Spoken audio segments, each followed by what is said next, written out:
안녕하십니까. 은퇴 연령에 접근하는 60대 초반분들께서 은퇴촌이나 노인 아파트에 대한 문의를 가끔 하십니다. 노후의 거주지를 결정하는 것은 노후의 삶의 형태를 결정하는 중요한 일이 됩니다. 신체적인 그 퇴행에 대비해서 지금 살고 있는 집에서 계속 살더라도 노인의 육체적인 욕구에 합당한 구조로 변경을 하든지 2층 집을 단층집으로 바꾼다거나 큰 집을 정리하고 리타이먼트 타운에 한 유닛을 구입하거나 리즈하는 등 재정적으로 허용이 되는 선에서 대비를 할 수 있겠습니다. 인구의 고령화로 도시에서 나타나는 특이한 현상 중 하나가 Naturally Organized Retirement Community NORC라고 해서 어느 날 갑자기 돌아다 보니까 동네나 아파트 전체가 노인화되고 있다는 것입니다.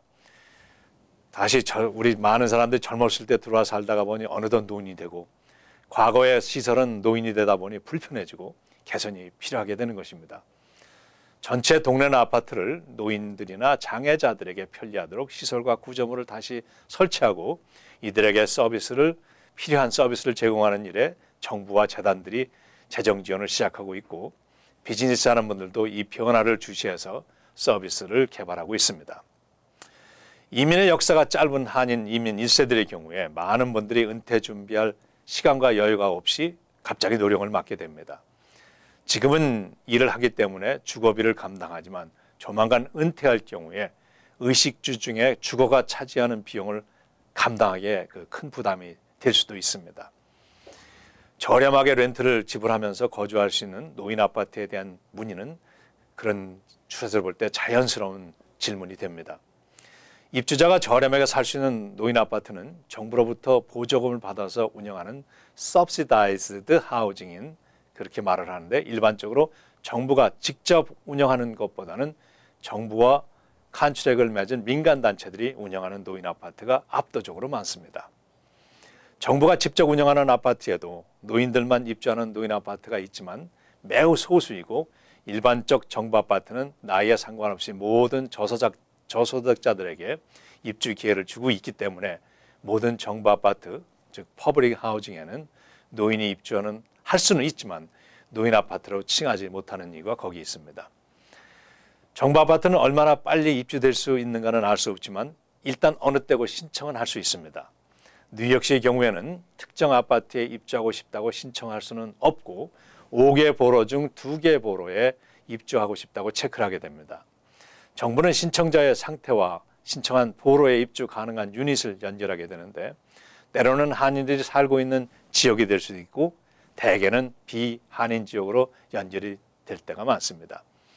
비한인 지역에 사는 것이 현실적으로 불가능하다면 입주를 거부하고 다른 지역이 나올 때까지 기다릴 수 있습니다. 그러나 기다리는 기간이 2년을 지나면 다시 신청서를 제출하셔야 됩니다.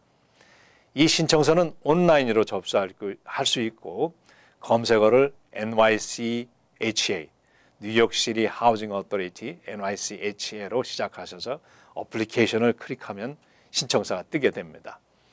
컴퓨터 사용이 불가능하신 분들은 봉사기관에 가셔서 신청하셔도 됩니다.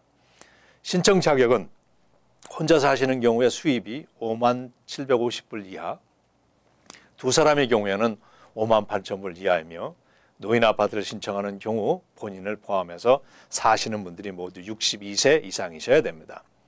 그러나 일반 아파트를 신청하신다면 나이가 상관이 없습니다. 정부 보조금을 받아서 운영하는 아파트는 본인의 수입에서 3분의 1만 렌트로 지불하고 나머지는 정부로부터 보조금을 받아서 운영하게 됩니다. 민간단체에서 운영하는 정부 보조 노인 아파트는 글자 그대로 노인들만 입주하는 아파트들이며 새로운 아파트나 그 아파트의 유닛이 비었을 때에는 신청서를 발행하지만 기존 입주 대계자가 그 명단이 긴 경우에는 신청서를 발급하지 않습니다. 따라서 입주를 원하는 사람이 모든 민간단체 정부 보조 아파트 사무실을 일일이 방문하거나 전화해서 신청서를 발급합니까? 하고 문의하셔야 됩니다. 민간단체의 경우 주거지의 지역과 주소를 정확히 알 수 있으니까 신청서가 발급된다면 내가 사는 곳을 확실히 알 수 있는 장점은 있습니다. 신청서를 발급하는가가 관건이 되겠습니다. 섹션 8, 허드 202 등의 정부 보조에 의존하지 않는 비교적 저렴한 아파트는 어포더블 하우징으로 1년에 수입 증명이 제출되고 자격 조건이 맞으면 기존 시장의 렌트비보다 약간 적은 렌트비로 입주할 수 있습니다. 민간단체들이 운영하는 시니어 하우징에 대한 내역이 다행히 뉴욕시에서는 뉴욕시 노인국에서 잘 정리해두고 있습니다. 5개의 보로별로 시니어 하우징에 대한 서비스를 기술하고 있는데 인터넷을 사용하면 NYC 뉴욕시티 노인국 Department for the Aging의 약자인 NYC DFTA로 로그인 하셔가지고 Benefits and Resource를 클릭하시고 그 다음에 Housing Resource를 클릭하시면 일목요연하게 보실 수 있습니다. 그 보로를 찍으셔야 됩니다. 해당되는 민간단체에 전화를 하셔가지고 신청 여부를 문의해 주시길 바랍니다.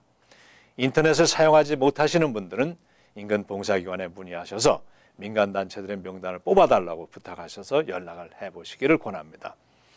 뉴욕시 노인국은 뉴욕시티 하우징 어토리티, 뉴욕시티 하우징 프리저베이션 디파트먼트, 뉴욕시티 하우징 디벨롭먼트 코퍼레이션 등을 연결해서 노인들의 주거 대책을 마련하고 노력을 하고 있습니다. 다음 주에 뵙겠습니다. 안녕히 계십시오.